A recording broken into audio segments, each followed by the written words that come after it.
अस्सलामुअलैकुम वरहमतुल्लाहि वबरकातुहू।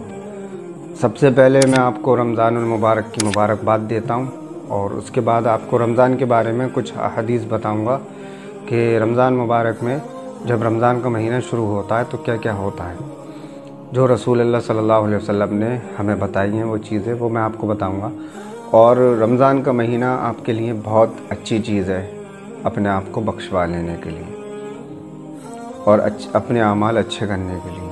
हमारे लिए बहुत फ़ायदेमंद चीज़ है ये रमज़ान का महीना, और इसको बिल्कुल भी इबादत को अपनी मिस ना करें, जितनी चाहें इबादत करें।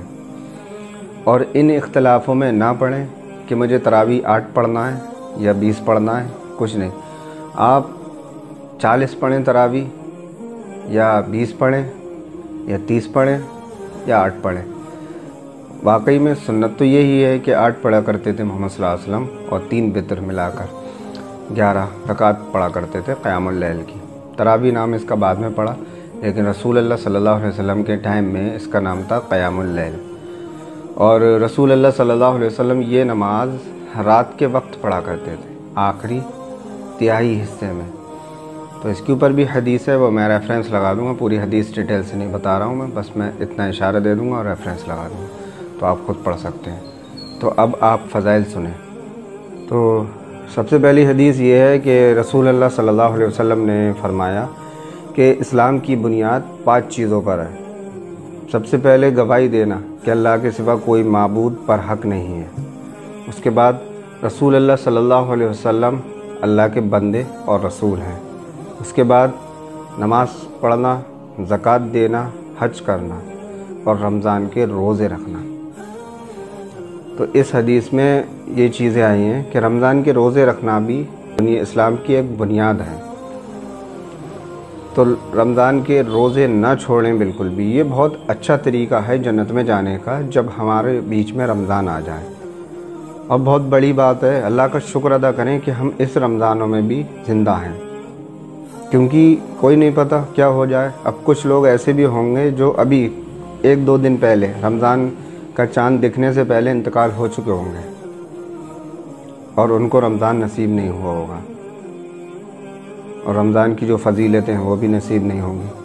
हम अपने अल्लाह का शुक्र अदा करें कि अल्लाह ने हमें ज़िंदा रखा और फिर से रमज़ान दिखाए, और ये दुआ करते रहें कि अल्लाह मुझे बख्श दे, इस रमज़ानों में मुझे नेक बना दे। तो अब दूसरी हदीस में ये है कि रसूलुल्लाह सल्लल्लाहु अलैहि वसल्लम ने फरमाया कि जब रमज़ान आते हैं आसमान के दरवाज़े खोल दिए जाते हैं, और दूसरी रिवायत में यह है कि जन्नत के दरवाज़े खोल दिए जाते हैं और जहन्नम के दरवाज़े बंद कर दिए जाते हैं। और एक रिवायत में ये भी है कि फरमाया कि जन्नत के दरवाज़े खोल दिए जाते हैं और जहन्नम के दरवाज़े बंद कर दिए जाते हैं, और शयातीनों को जकड़ लिया जाता है, उन्हें बंद कर लिया जाता है कि अब वो किसी को बहकाए नहीं। तो ये बहुत खुशी की बात है कि हमारे लिए रमज़ान का महीना बहुत प्यारा महीना है, जिसमें हम अपने आप को बख्शवा सकते हैं।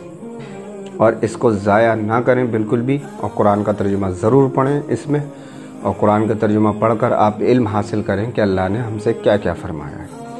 क्योंकि मैं ये बात कहूँगा तो लोगों को बुरा लगता है कि ये कौन सी बातें करने लगा, ये कौन सी नई नई बातें ला रहा है। वो नई नई बातें नहीं हैं, ये 1400 साल पुरानी बातें होती हैं, लेकिन लोगों को नई इसलिए लगती हैं क्योंकि उन्होंने कुरान खोल के पढ़ा नहीं होता है कभी भी।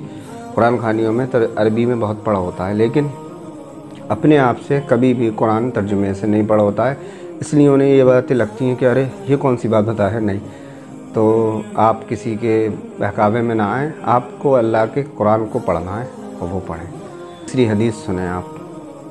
तो रसूलुल्लाह सल्लल्लाहु अलैहि वसल्लम ने फरमाया कि जब रमज़ान का महीना आ जाता है तो सरकश शयातीन और जिन होते हैं उनको जकड़ दिया जाता है और जहन्नम के दरवाज़े बंद कर दिए जाते हैं, फिर उन्हें खोला नहीं जाता पूरे रमज़ान में। और जन्नत के दरवाज़े खोल दिए जाते हैं, उन्हें बंद नहीं किया जाता।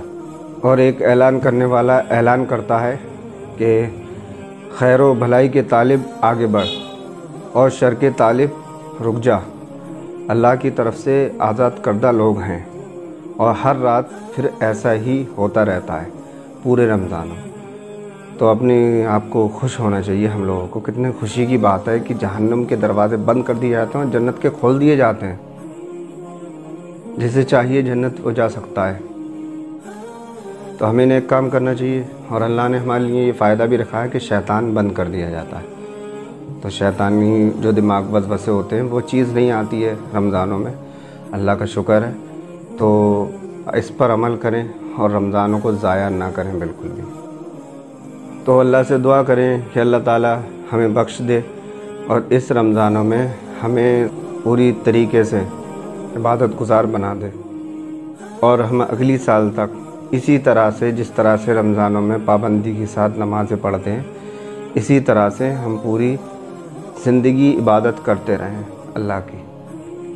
اور قرآن کا ترجمہ ضرور پڑھیں اس رمضانوں میں، اور قرآن کے ترجمے سے آپ کے کئی فائدے ہوں گے پڑھنے سے، کہ آپ کو سب سے پہلے علم حاصل ہوگا، دوسری بات اس کا ثواب بھی ملے گا۔ اور عربی والا آپ پڑھیں گے تب بھی ثواب تو ملے گا، لیکن آپ کو سمجھ میں نہیں آئے گا۔ عربی والا اور ترجمے والا دونوں طریقے سے قرآن پڑھیں اس رمضانوں میں، اور خوب ثواب کمائیں اور علم حاصل کریں اور دوسروں تک پہنچائیں۔ تو اللہ تعالیٰ امت مسلمہ کو توفیق دے اس رمضانوں میں خوب اچھی عبادت کرنے کی، اور ہم لوگوں کو انشاءاللہ اللہ تعالیٰ اگلی سال بھی رمضان دکھائے گا، یہ بھی امید رکھیں اور خوش ہوں۔ اور جو راتیں آئیں گی شب قدر کی، وہ بھی پوری مکمل کریں، 5 راتوں میں آپ عبادت کریں۔ بہت اچھی چیزیں ہیں، بہت بہت فضائل ہیں ان راتوں کے، اور رمضان میں تو آپ روزی رات عبادت کریں تو بہت فائدہ ہے۔ السلام علیکم ورحمۃ اللہ وبرکاتہ۔